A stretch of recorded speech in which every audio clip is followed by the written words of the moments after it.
നോക്കാം ഇന്നത്തെ പ്രധാന വാർത്തകൾ.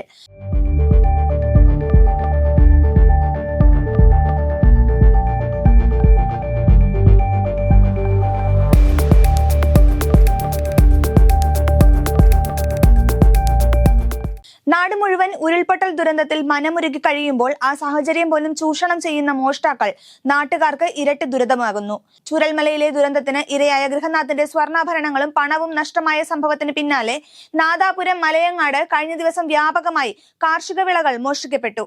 ബാബു എന്നയാളുടെ 30ഓളം തെങ്ങിൽ നിന്നും തേങ്ങ പറിച്ചുകൊണ്ടുപോയി. വിലങ്ങാട് പ്രദേശത്തെ ഭൂരിഭാഗം ജനങ്ങളും നിലവിൽ ദുരിതാശ്വാസ ക്യാമ്പുകളിൽ കഴിയുകയാണ്. കാർഷിക വിളകളും മറ്റും വ്യാപകമായി മോഷ്ടിക്കപ്പെടുന്നതിനെതിരെ നാട്ടുകാർ വളയം പോലീസിൽ പരാതി നൽകി. നേരത്തെ മലയങ്ങാട് കുരിശുപള്ളിയുടെ ഭണ്ഡാരം കുത്തിത്തുറന്നും പണം മോഷ്ടിച്ചിരുന്നു. മുല്ലപ്പെരിയാർ അണക്കെട്ടിന്റെ സുരക്ഷയുമായി ബന്ധപ്പെട്ട വിഷയത്തിൽ കേരള സർക്കാരിനെതിരെ രൂക്ഷ വിമർശനവുമായി മുല്ലപ്പെരിയാർ ഏകോപന സമിതി ചെയർമാൻ അഡ്വക്കേറ്റ് റസൽ ജോയ്. സുരക്ഷയുമായി ബന്ധപ്പെട്ട കേസുകളിൽ കോടതിയിൽ തമിഴ്നാടിന്റെ വാദങ്ങൾ ജയിക്കാനാണ് കേരള സർക്കാർ ആഗ്രഹിക്കുന്നതെന്ന് അഡ്വക്കേറ്റ് റസൽ ജോയ് കുറ്റപ്പെടുത്തി. വിഷയത്തിൽ ഇടതു വലതു മുന്നണികൾ രാഷ്ട്രീയം കളിക്കുകയാണെന്നും അദ്ദേഹം ആരോപിച്ചു. വയനാട് മുണ്ടക്കയിൽ ഇന്ന് നടത്തിയ രണ്ടാം ഘട്ട ജനകീയ തിരച്ചിലിന് തിരിച്ചടിയായി കനത്ത മഴ. പ്രദേശത്ത് മഴ ശക്തമായതോടെ 3 മണിയോടെ ഇന്നത്തെ തിരച്ചിൽ അവസാനിപ്പിച്ചു. ഇന്നത്തെ ജനകീയ തിരച്ചിലിൽ 3 ശരീരഭാഗങ്ങൾ കിട്ടിയതായി അധികൃതർ അറിയിച്ചു. പരപ്പൻപാറയിൽ സന്നദ്ധ പ്രവർത്തകരും ഫോറസ്റ്റ് സംഘവും നടത്തിയ തിരച്ചിലാണ് ശരീരഭാഗങ്ങൾ കണ്ടെടുത്തത്. പരപ്പൻപാറയിലെ പുഴയോട് ചേർന്നുള്ള ഭാഗത്ത് നിന്ന് 2 ശരീരഭാഗങ്ങളും പരപ്പൻപാറയിലെ മറ്റൊരു സ്ഥലത്ത് നിന്നും 1 ശരീരഭാഗവുമാണ് കണ്ടുകിട്ടിയത്. പശ്ചിമ ബംഗാളിൽ മെഡിക്കൽ കോളേജിൽ PG ഡോക്ടറെ ബലാത്സംഗം ചെയ്തു കൊലപ്പെടുത്തിയതിൽ രാജ്യവ്യാപക പ്രതിഷേധം.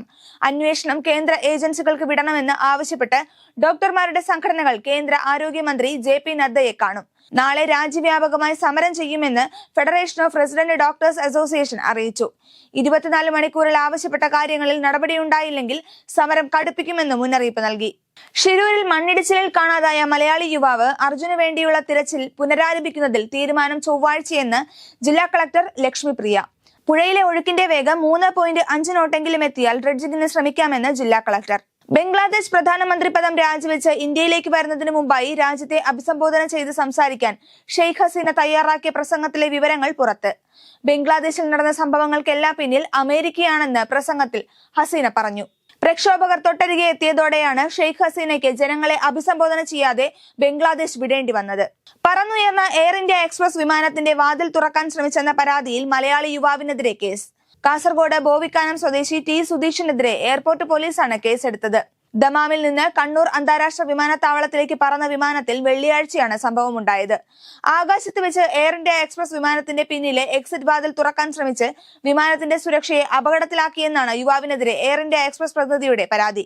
തുടർന്ന് വിമാനം ലാൻഡ് ചെയ്ത ശേഷം യുവാവിനെ സ്റ്റേഷനിൽ ഹാജരാക്കി. 100 ക്രിക്കറ്റ് ടൂർണമെന്റിൽ ബാറ്റിംഗ് വെടിക്കെട്ടുമായി വെസ്റ്റ് ഇൻഡീസ് താരം കിറോൺ പൊള്ളാർഡ്. ടൂർണമെന്റിൽ കഴിഞ്ഞ ദിവസം സദേൺ ബ്രേവും ട്രെന്റ് റോക്കറ്റ്സും തമ്മിൽ നടന്ന മത്സരത്തിനിടെ ട്രെന്റ് റോക്കറ്റ്സിന്റെ അഫ്ഗാനിസ്ഥാൻ താരം റാഷിദ് ഖാനെ തുടർച്ചയായ 5 പന്തുകളിൽ പൊള്ളാർഡ് സിക്സർ പറത്തി. 100 ക്രിക്കറ്റിൽ ഒരു ഓവറിൽ 5 പന്തുകളാണുള്ളത്. ഈ 5 പന്തും അതിർത്തി കടന്നു.